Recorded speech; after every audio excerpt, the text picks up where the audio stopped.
l'IA va voler ton job dans 3 mois ou dans 6 mois, je sais plus le titre. Ça m'a saoulé, je me suis désabonné direct et je me suis dit: «Mais Le en fait, marketing de la c'est faux», tu vois? peur. C'est un mythe, c'est le marketing de la peur et surtout c'est un mythe, genre on entend ça depuis 1 an. J'ai même vu un mème, sur Instagram qui disait, «J'attends, je suis prêt, tu vois? J'attends que l'IA remplace mon job, j'ai envie d'aller à la plage siroter des cocktails, mais c'est toujours pas le cas». Hello, bienvenue à tous dans cette nouvelle vidéo. Aujourd'hui, on a la chance, d'interviewer Pierre, qui est un ancien élève, de l'accompagnement. Hello Pierre, comment tu vas? Super et toi? Comment tu vas? Ça va. Ouais, nickel. Très, très bien. On commence la semaine, super content de faire ce podcast avec toi. Hem, pour commencer, est-ce que tu peux déjà rapidement te présenter? Donc un peu, voilà, depuis combien de temps tu es freelance, ta stack, où est-ce que tu vis et cetera? Alors moi, ça fait 10 ans que je suis freelance là. On va faire l'anniversaire des 10 ans au mois d'août, donc pas mal d'expérience. J'ai commencé, pas mal d'années, en tant que sous-traitant pour des agences, donc ça a été une super école pour apprendre plein de choses et me confronter sur pas mal de sujets différents et enchaîner un peu les missions. À des moments, j'avais jusqu'à 8 missions en parallèle, enfin 8 projets en parallèle, donc c'était assez intense. Ça m'a conduit un peu à un épuisement dont il fallait s'attendre, quoi, parce que quand on fait autant de trucs en même temps, au bout d'un moment, ça finit par craquer. Et après, du C'est coup, énorme. ouais, c'est un peu gros, ouais. C'était un peu compliqué à gérer. Et du coup, après, je me suis recentré et je me suis dit qu'il fallait que je me calme et que je fasse plutôt des missions freelance un peu plus traditionnelles, un client à la fois, non seulement pour ma santé mentale, mais aussi pour pouvoir être efficace et délivrer de la bonne valeur à un seul client à la fois, quoi, parce que c'était un peu compliqué. Et du coup, là, récemment, du coup, je suis plutôt en mission dans des startups orientées sur tout ce qui est intelligence artificielle. Donc voilà, c'est une stack, on va dire, assez classique après dans ce genre de boîte, stack moderne, sur React, du TypeScript et des frameworks back-end sexy et récents. Et Ce voilà qu'on pour ma aime. présentation. Ouais, tout ce qu'on aime, ouais. Très bien. Trop, trop cool. Est-ce que tu peux nous dire un peu, avant qu'on commence l'accompagnement, c'était quoi ton plus gros problème, ouais, en tant que développeur freelance? J'ai l'impression que tu pas décroché l'émission parce que vu que tu en faisais 8 en même temps à une période, au Ouais, forfait, j'imagine? disons que si, ça rejoint quand même un petit peu ce point-là, c'est qu'à partir du moment où j'ai décidé d'arrêter de faire des missions en parallèle, c'est arrivé aussi du coup avec le risque de ne pas avoir, la mission d'après une fois qu'on a terminé sa mission actuelle, quoi. Donc ça, c'était un des sujets les plus stressants, pour moi, heu et parce que j'avais pas forcément de cadre et de méthodologie pour, prévoir en fait, le coup d'après. Et en plus, c'est tombé à peu près dans la période, après la pandémie, quand le marché s'est un peu resserré et les missions étaient un peu plus difficiles à décrocher. Alors que quand j'ai commencé en 2016, c'était vraiment, la ruée vers l'or, tu mettais ton profil sur Malte et tu avais 40 demandes par jour, tu avais juste à choisir, quoi. Et donc voilà, c'est vraiment ce côté méthodologie, de réfléchir un peu sur le court terme, à comment acquérir des nouveaux clients, comment être visible, comment se positionner sur, une offre précise et cetera. Ouais, c'était plus, avoir une pipeline de missions vraiment en continu, avoir le choix de la mission tous les mois et être sûr qu'il va y en avoir une, après celle-là, quoi. Ouais, c'est ça. Et surtout, continuer à faire ce travail-là, pendant que je suis en mission, quoi. Et pas attendre d'abord, d'être à la fin de la mission pour me dire: «Ah, peut-être que je trouve une autre mission», parce que on peut tenir quelques mois, mais bon après au bout d'un moment ça commence à être stressant, quoi. Exactement, peut-être ça, tiens, je te remercie pour ça. J'ai envie de rebondir là-dessus, parce que la plupart des devs freelance que je connais, dans mon entourage proche, on fait tous ça. Même moi, je faisais ça au début, enfin il y a 3-4 ans, je faisais encore ça, c'est tu prospectes à fond, tu as ta mission et quand tu es en mission, tu arrêtes de prospecter. C'est comme si, c'est bon, tu penses plus et c'est souvent au bout de 6 mois quand c'est la fin du contrat que tu dis: «Ah, il faudrait peut-être que je commence à m'inquiéter». Et moi, je le vois maintenant, ce que j'essaye d'enseigner, c'est qu'en fait, tu dois prospecter continuellement, être toujours à l'écoute du marché. Et il y a plusieurs raisons pour ça. C'est potentiellement, tu peux trouver une meilleure mission, en tout cas des meilleures conditions que ta mission actuelle. Disons que tu es à 600 TGM, tu trouves une mission à 650. Ou alors tu es en mission pas en full remote et tu peux trouver une mission full remote. Donc la première raison, c'est déjà de trouver des meilleures conditions de mission. La deuxième, c'est si jamais le client, je sais pas, la boîte s'écroule, ils ont voilà, des coupes budgétaires, et ben, tu as toujours une deuxième mission sous le coude. Et la troisième derrière, c'est quand tu arrives à bien générer des missions pour toi, et ben, le surplus, tu peux le rediriger en apport d'affaires et générer une seconde source de revenus. Ça donne, Mmh. 3 bonnes motivations à continuer à prospecter Et après évidemment, il faut réduire. Je pense que quand tu es en recherche de mission, tu prospectes à fond et tu as un certain rythme et après quand tu es en mission, évidemment, il faut réduire, mais toujours essayer d'être présent, continuer à prospecter un petit peu, faire un peu de création de contenu sur LinkedIn et cetera. Mmh mh. Je voulais rebondir là-dessus parce que Scrum est quasi, je vais pas dire Ouais, je pense 100 des devs, mais qu'on est tous, tout le monde pareils, fait ouais, ça. à ce niveau-là, ouais, ouais, ouais. Ouais, Parce qu'on est trop habitué, je pense, à avoir du travail un peu, rapidement parce que du coup, c'est quand même un secteur qui est assez demandé et où il y a le marché assez gros. Mais plus le temps avance, plus il y a la concurrence, qui augmente avec, les profils, qui débarquent dans le domaine, plus avec l'IA aujourd'hui où il y a beaucoup de aussi d'optimisation sur les équipes, comme parce qu'on peut travailler sur des sujets avec un plus petit nombre de personnes. Donc ouais, c'est important d'être tout le temps à l'affût et d'avoir, un peu la prochaine étape, en tête, même quand on est tranquille, à l'abri, pendant une mission, quoi. est-ce que tu peux nous dire, attends, pourquoi tu as décidé, c'est quoi l'élément déclencheur disons, pour rejoindre l'accompagnement? Bah, du coup, comme je te disais, quand j'ai commencé un peu à refuser des missions en parallèle, j'ai eu un moment, en fait, où je me suis retrouvé un petit peu, en problème parce que c'est au moment aussi où je me suis, expatrié en Italie. Et en fait, j'ai eu pas mal de clients qui voulaient pas travailler avec moi parce que j'étais pas en France et qu'il y a eu aussi pas mal d'entreprises qui voulaient avoir un peu de présentiel. C'était la phase où tout le monde voulait retourner, dans les bureaux et donc du coup, ça m'a porté à non seulement, ce stress-là de pas avoir de mission, mais en plus, je me suis dit: «Peut-être que c'était aussi l'occasion pour moi de retester un peu, de travailler, en tant que salarié». Pour me sécuriser un petit peu le temps que l'orage passe et que je me fasse, que je veux dire que je m'installe tranquillement ici, et aussi du coup que j'apprenne, l'italien parce que je parlais pas italien, quand je suis arrivé en Italie. Du coup, je me suis dit: «Bah tiens, c'est peut-être une opportunité de faire, une petite année, dans une entreprise, une start-up, ici en Italie. Comme ça, je me fais des collègues, je me fais des amis, j'apprends l'italien et après on verra pour le freelance, pour le freelancing, quand je me serai un peu stabilisé».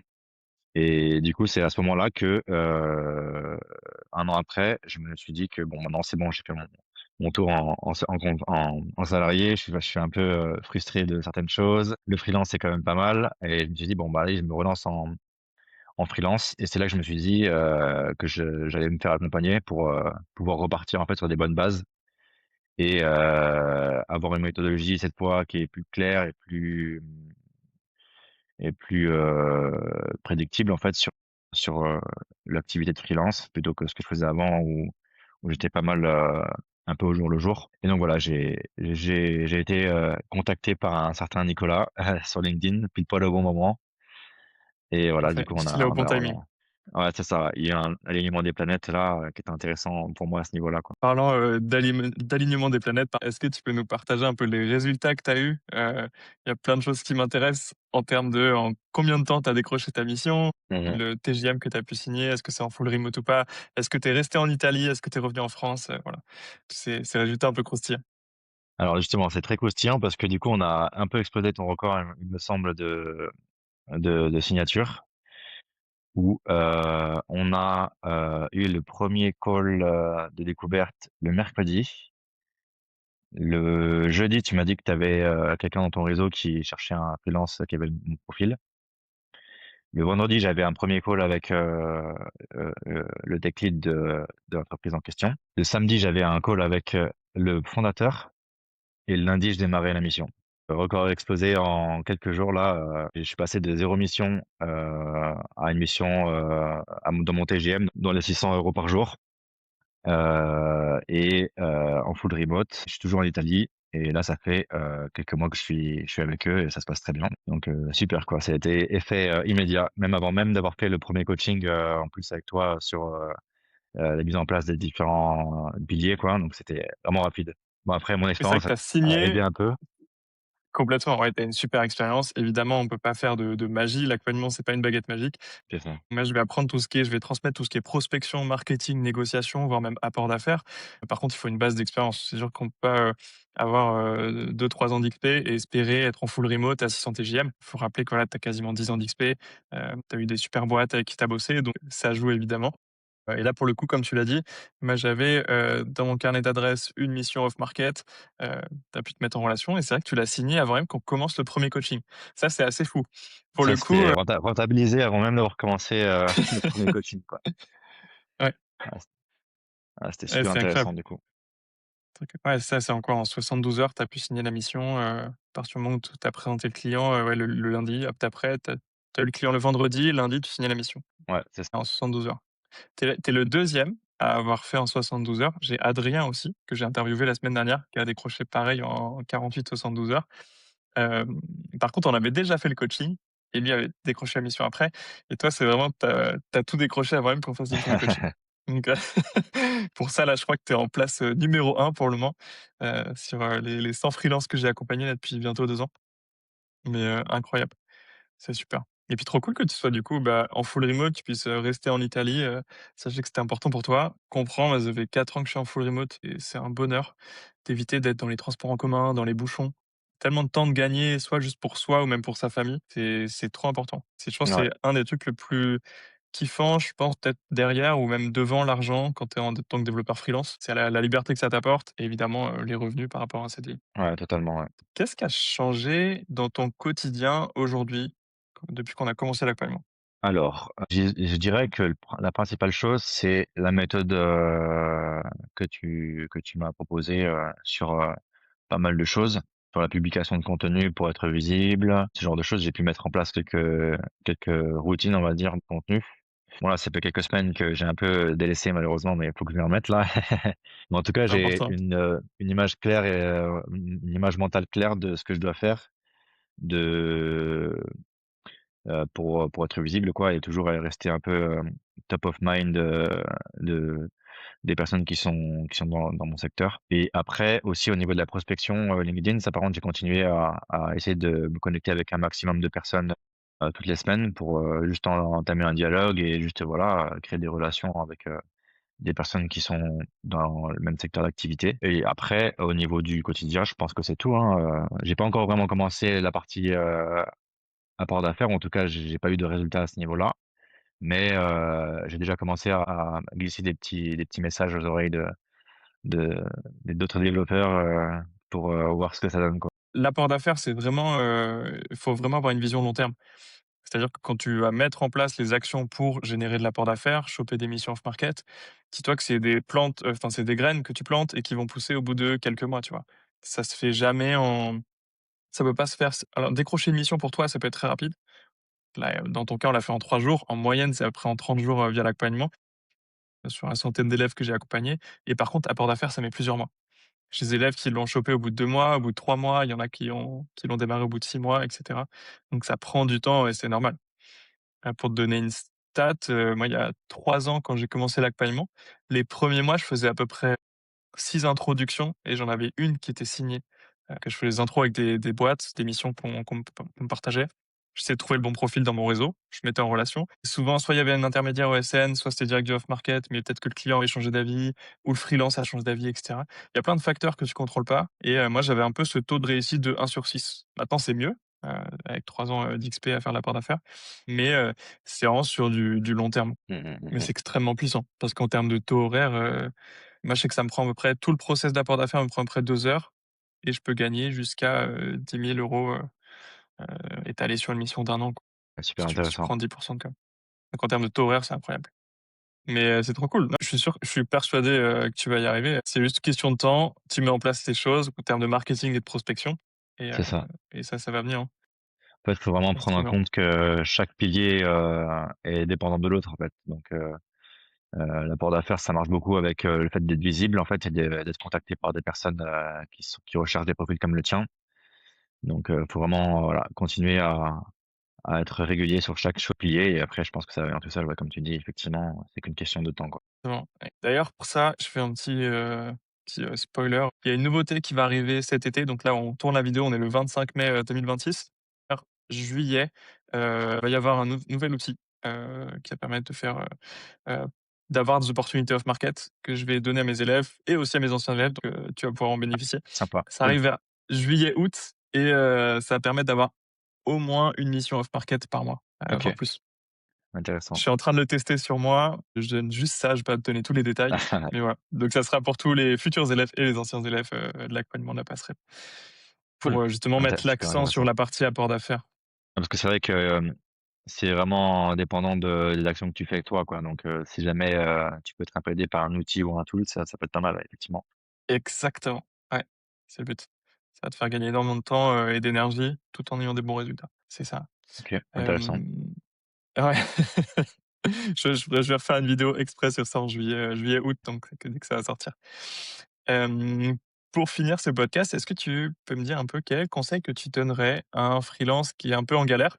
Parce que j'ai l'impression que tu as vécu cette période où du coup tu es retourné en CDI puisque tu dis: «Là, il y a un peu l'orage qui passe», tu vois? Pour reprendre tes mots. C'est quoi le conseil que tu donnerais à un développeur freelance qui passe, une période un peu d'orage, on va dire? Le conseil que je donnerais, ce serait vraiment de pas avoir peur d'aller, démarcher des personnes, qui ont le même, profil que le nôtre, mais aussi des entreprises, qui recrutent, il y a plein de façons de savoir quelle entreprise recrute et cetera sur LinkedIn en faisant des recherches, on peut facilement trouver des profils, qui sont, des décisionnaires dans les équipes tech. Donc, voilà, je pense que il y a une partie vraiment, action quoi. Il faut passer à l'action pour demander, des mises en relation, se rendre visible en essayant de poster sur les réseaux sociaux, enfin sur LinkedIn pour notre cas. Et puis bien sûr, se faire accompagner, hein. Je vais un peu faire, la publicité pour ton accompagnement, Je te remercie. mais je pense que ça apporte un truc intéressant au niveau de l'engagement que tu mets dans tes actions. En fait, comme tu es plus tout seul et que tu plus, tu peux plus avoir vraiment, de flemme ou, de procrastiner parce que tu sais que tu as quelqu'un qui te suit et que du coup, tu dois montrer que les choses ont avancé pour pas passer pour un je sais pas quel mot on peut utiliser quoi. Bon voilà, une fois que tu t'es engagé sur Ouais, quelque chose, quelqu'un qui a la flemme. voilà, c'est ça. Tu t'es engagé sur quelque chose, le coach il est là aussi pour, t'aider à avoir des résultats donc voilà quoi, c'est tes actions et le fait qu'il y ait quelqu'un derrière toi pour t'appuyer et pour t'aider, à tout moment dans le processus, ben, c'est que positif quoi et moi, en plus dans mon cas, voilà quoi, ça a été rentabilisé en en même pas quelques jours donc c'est super intéressant de faire cet investissement sur soi quoi. Ça, je continue à le faire. Je vais rebondir sur plusieurs choses que tu as dit. La partie, du coup, donc j'ai pu te proposer une mission off market que j'avais dans mon réseau. Ça, je continue à développer, moi, tout ce qui est mon réseau un peu off market. J'arrive à avoir 1 à 2 missions, par mois en off market et que je propose évidemment, en priorité, à mes élèves. Donc, j'ai un élève d'ailleurs cette semaine qui va signer une mission off market, donc qui va être dans le même cas que toi. On a quand même commencé, ça fait pas 2 jours qu'on a commencé l'accompagnement, donc ça fait quand même quelques semaines. Je Il a déjà tiens des à mon record opportunités. là. Tu tiens ton record. Le record est toujours pour toi. Mais ouais, ça, je continue à le faire parce que c'est un gros bonus. Après, le plus important, c'est de transmettre et que tous les freelances que je forme repartent avec l'enseignement parce que, apporter une mission off market sur un plateau d'argent, c'est cool, mais, de savoir le reproduire pendant, des années, que tu saches maintenant créer du marketing, faire de qui prospecter, comment prospecter et cetera, voire même générer de l'apport d'affaires, bah, en fait, ça, tu le gardes pendant, X années, tu vois, à vie. Ça, c'est Mmh trop mh. important d'avoir ces compétences, de les acquérir. Et Mmh c mh. et c le fait que tu aies dit là, c'est bien aussi d'avoir un cadre, de s'engager, de payer un accompagnement, d'être, voilà, engagé là-dessus. C'est hyper intéressant, moi, je m'en rends pas compte parce que je suis de l'autre côté. Je suis le formateur et je vois pas mal de freelance tag, du coup, que j'interviewe, chaque semaine et qui me disent ça. Le fait d'avoir un cadre, d'avoir un call avec moi toutes les semaines, ils disent: «OK, bon, bah, Mmh mh. là, il faut que je mette en place ces actions parce que je sais que la semaine prochaine, je sais pas, mardi prochain, j'ai rendez-vous avec Nico, il faut que je lui montre que j'ai mis en place les choses» et donc ouais, ça joue énormément. Est-ce que tu as un mot de la fin, quelque chose que tu aimerais rajouter ou pas, Moi, je pense que nous, en tant que développeurs, on peut vraiment être, optimiste là sur l'avenir parce que il y a plein de choses, il y a plein de personnes qui font un peu peur sur, «Ouais, on va se faire remplacer par l'IA» et cetera. Mais moi, je pense qu'au contraire, ça va vraiment démultiplier, les projets parce que tout le monde va pouvoir, commencer des projets, sur plein de sujets différents et que du coup, on va avoir vraiment beaucoup de demandes sur, l'accompagnement parce que quand au bout d'un moment que le projet, avance, on a forcément besoin d'avoir quelqu'un qui est un peu plus technique, pour être présent quoi sur le projet. Donc voilà, je pense qu'on n'a pas de soucis à se faire pour l'avenir et qu'il faut juste, rester visible, et se spécialiser un petit peu, être, au fait des dernières techniques, pour être tout le temps à jour, quoi, et ça se passera très bien pour nous, quoi. Voilà, ça sera mon petit mot, optimiste de la fin, sur C'est l'avenir de cool, notre j'aime métier. beaucoup. J'aime beaucoup. Tu sais quoi? Je partage exactement le même avis. Moi, j'ai un avis très optimiste sur les développeurs freelance, même avec l'arrivée de l'IA. C'est marrant parce que j'ai reçu un mail ce matin, une publicité, «L'IA va voler ton job dans 3 mois ou dans 6 mois», je sais plus le titre. Ça m'a saoulé, je me suis désabonné direct et je dis: «Mais Le en fait, marketing de la c'est faux», tu peur. vois? C'est un mythe, c'est le marketing de la peur et surtout c'est un mythe, genre on entend ça depuis 1 an. J'ai même vu un mème, sur Instagram qui disait, j'attends, je suis prêt, tu vois? J'attends que l'IA remplace mon job. J'ai envie d'aller à la plage siroter des cocktails, mais c'est toujours pas le cas. Donc je pense que l'IA, c'est formidable, c'est incroyable. En fait, c'est comme, on revit une autre évolution comme, quand, je sais pas, internet, est apparu, tu vois? C'était le début d'internet, c'était incroyable et là, c'est la C'est même ça, chose, c'est le début de l'IA. C'est incroyable. Moi, je trouve que, au contraire, ça peut nous aider à être plus productifs, à faire plus de missions. Il y aura toujours besoin, de quelqu'un plus technique pour gérer ça, pour mettre les mains dans le cambouis. Donc, ouais, pareil, moi, je vois plutôt un avenir, très positif pour les développeurs. Je le vois, hein, même en termes de mission et tout, ouais. Je pense que pour les juniors, il y aura un gap un peu plus fort, un peu plus compliqué, si tu es junior ou si tu réfléchis à te reconvertir là, maintenant, en ce moment, ça va être un peu compliqué au début. Par contre, si tu es confirmé et que tu es senior, et que tu sais prospecter, que tu apprends à prospecter, à être visible, j'ai aucun doute, l'avenir, il va être radieux en termes, de mission, d'apport d'affaires, même de créer un SaaS. J'ai discuté le c'est week-end ça. dernier, j'ai un ami qui a créé un SaaS, ça fait 1 an qu'il bosse dessus en parallèle de ses missions freelance. Adrien, du coup, s'il regarde la vidéo, un autre Adrien, il est passé il était à 0, enfin, il était à 0 il y a 1 an, ou je crois, quelques dizaines d'euros par mois et là, il a presque atteint les 8 000 € de MRR. Il veut faire les 10 000, je pense, dans cet été, là, dans 2 mois, 2-3 mois et après arrêter sa mission freelance et se mettre à 100 OK. sur son C'est un peu SaaS. l'idéal de chaque développeur freelance, ça, j'ai l'impression.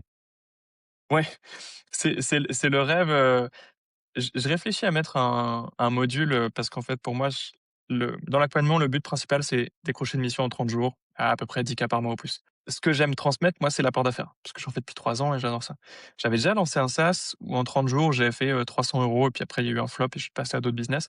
Et j'avais une petite expérience SaaS et j'aimerais bien rajouter ça en plus de l'apport d'affaires, faire venir des intervenants, des gens comme Marc Lou, ça serait incroyable, Waouh! même d'autres, qui La ont, star. ouais, lui, c'est vraiment la star, mais déjà, d'autres, j'ai un contact qui était presque déjà à 10 K de MRR, ça serait incroyable. Faire venir des intervenants et rajouter un module aussi sur la partie SaaS, je pense que ça peut Mmh être mh. intéressant. Ouais, c'est l'étape d'après, c'était freelance, après tu es un super freelance en faisant de l'apport d'affaires et après tu deviens un peu solopreneur et tu vis de ton SaaS. Et Ouais, ça, c'est c'est un ça. peu, ouais, l'étape finale, le rêve de tout développeur. Moi, je l'ai eu aussi il y a quelques années. Hem, je l'ai encore, on verra quand j'aurai le temps de faire ça, mais ouais, ça peut être intéressant. Trop, trop cool. Bah, écoute, Pierre, c'était super intéressant. J'adore ton expérience, incroyable. En plus, tu un des records, tu en termes de temps pour décrocher une mission dans l'accompagnement, donc trop, trop cool. Et puis tu vis en full remote, toi, tu es en Italie, moi, je suis en Thaïlande. Je sais la joie que ça apporte, la liberté que ça apporte, le full remote, c'est incroyable. Écoute, merci pour ton temps. C'était un plaisir de Merci à t'interviewer. toi. Puis on se rejoint, la semaine prochaine. Je refais, tous les lundis un podcast. Du coup, pour ceux qui nous écoutent et merci de nous avoir écoutés jusque-là, je vous souhaite une excellente journée. À bientôt. Ciao, ciao. Bon courage à tous.